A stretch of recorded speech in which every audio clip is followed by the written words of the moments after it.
We all know the Hollywood version of the Spartans, shirtless warriors making a glorious last stand. The true story is much more calculating.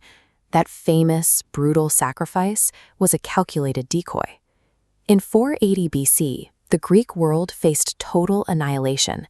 King Xerxes of Persia was marching his empire westward, intent on burning Greece to the ground to settle an old family vendetta.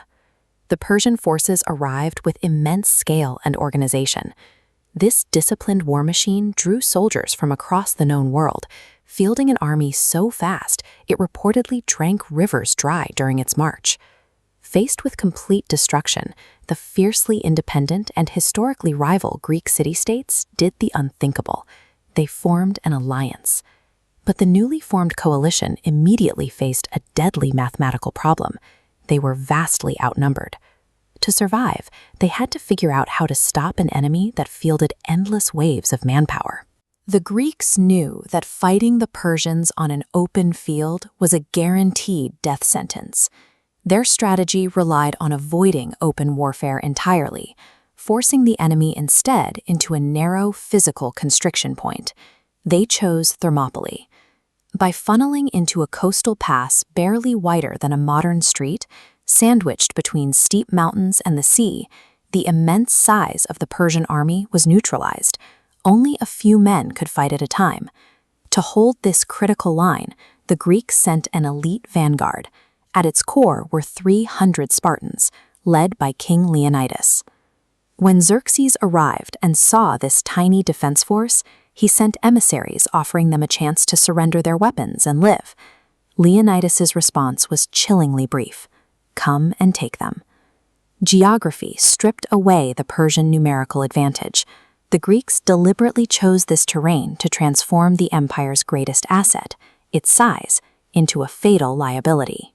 For 3 days, the Greek defense held. Wave after wave of Persian soldiers crashed against the Spartan line. But in the narrow pass, their numbers provided no leverage.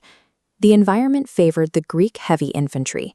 Outfitted with thick bronze armor and large overlapping shields, they repelled the lighter-armed Persian troops in brutal, close-quarters combat.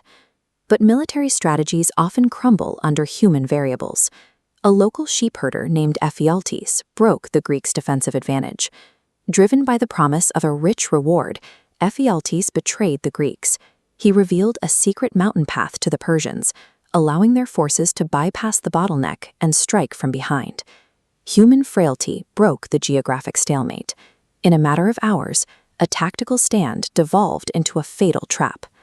Realizing they had been completely outflanked, Leonidas made a swift calculation.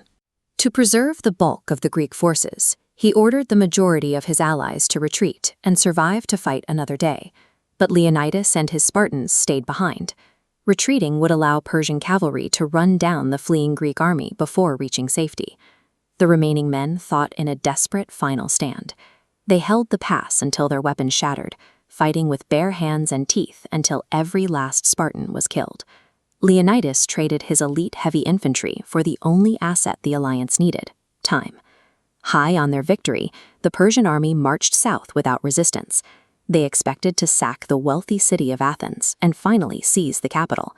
But when Xerxes arrived, he found a shocking reality. The temples were torched and the buildings were burning, yet the city was completely abandoned. This ghost city was the work of an Athenian commander named Themistocles. The days Leonidas bought with his life provided the window Themistocles ened. While the Spartans held the pass, he had successfully evacuated the entire Athenian population to the nearby island of Salamis. Surrendering their greatest city was a psychological decoy. It blinded Xerxes with hubris, pulling the Persians deeper into the true trap. With the civilians safe, Themistocles executed his masterstroke. He feigned a retreat, baiting the massive Persian fleet into pursuing the Greeks directly into the narrow straits of Salamis. The logic of this asymmetrical warfare was identical to the stand at the mountain pass. Salamis was the same geographical bottleneck concept as Thermopylae, applied to the sea. Trapped in the constricted waters, the heavy Persian ships collided and jammed together.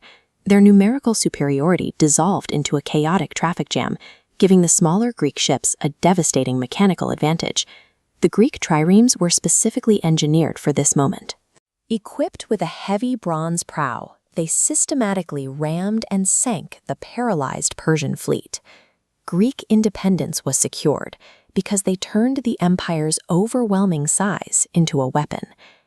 This final victory depended entirely on the men who stayed behind at the mountain pass. What would you have done?